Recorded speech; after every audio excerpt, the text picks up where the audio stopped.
Revenons donc à notre petit tableau Trello nouvellement créé.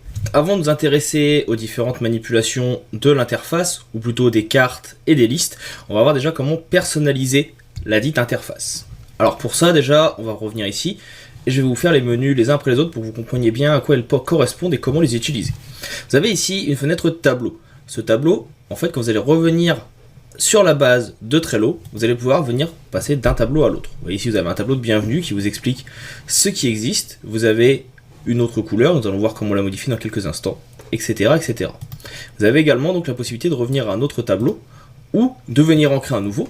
Là, vous allez choisir un nom, on va l'appeler test 2. Vous pouvez choisir une couleur de fond ou une image de fond. Son type, est-ce qu'il sera public ou privé? Privé, il ne sera visible que par vous, tandis que public, ce sera pour tout le monde. Par contre, privé, vous pourrez venir ajouter des gens qui verront ce tableau. Ça peut être utile sur un travail d'équipe que vous voulez garder secret.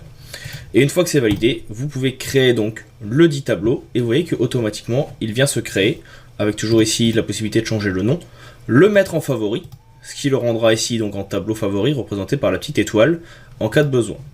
Vous avez ici le type d'utilisation, donc là c'est personnel, il n'y a pas forcément d'équipe. On verra dans une autre vidéo de ce tutoriel comment créer des équipes. Et ici vous avez donc la possibilité de modifier, comme on l'a vu il y a quelques instants, le type de visibilité, privé, équipe, public. Là on n'a pas d'équipe, donc on est en privé. Et on a sur le côté ici un menu. Et ce menu, c'est ici que vous allez pouvoir venir modifier certaines fonctionnalités, dont la couleur du fond. Pour cela, vous cliquez, vous avez le choix entre des couleurs, que vous allez pouvoir venir définir, ou bien des photos, déjà préexistantes dans le logiciel, et elles nous viennent toutes, comme vous le voyez, de Unsplash. Donc pour ça, hop, vous venez choisir ici par exemple le type de photo que vous voulez. On veut quelque chose, je sais pas, hop, on veut que les chats gouvernent le internet avec des chats, ou des chatons. On écrit, et on va nous trouver des photos. Pour moi, j'oublie qu'on est sur Unsplash, donc c'est en anglais, avec un chaton, et automatiquement, elle vient s'ajouter en fond. Donc ça, c'est si vous voulez personnaliser comme vous le souhaitez. Vous allez avoir la possibilité de filtrer des cartes, ça on reverra ça juste après, parce que pour pouvoir filtrer, il faut venir ajouter des informations à nos cartes. Et ça, on va voir comment ça fonctionne en venant ajouter nos premières cartes justement, et nos premières informations.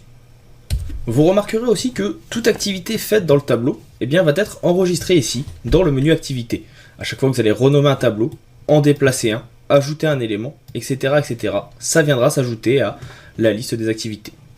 En termes de déplacement, vous venez de le voir, c'est assez simple, c'est du drag and drop. Vous pouvez venir déplacer les cartes comme vous le souhaitez, et si on veut en ajouter, vous allez pouvoir également les déplacer de l'un à l'autre en quelques instants. Et à chaque fois qu'un déplacement est fait, vous voyez, ça s'ajoute à cet endroit. Vous pouvez bien sûr en supprimer, mais on reverra ça quand on va venir s'intéresser aux fameuses cartes. Pour l'instant, donc, on a vu l'essentiel de la personnalisation, quels sont les différents types de partage, comment modifier l'image de fond. On va maintenant pouvoir s'attaquer directement à comment venir ajouter des cartes dans notre élément et voir comment il fonctionne. Et on en profitera pour faire, en plus des cartes, un petit déplacement, un petit laïus sur les listes en même temps. Donc à tout de suite pour cette prochaine vidéo.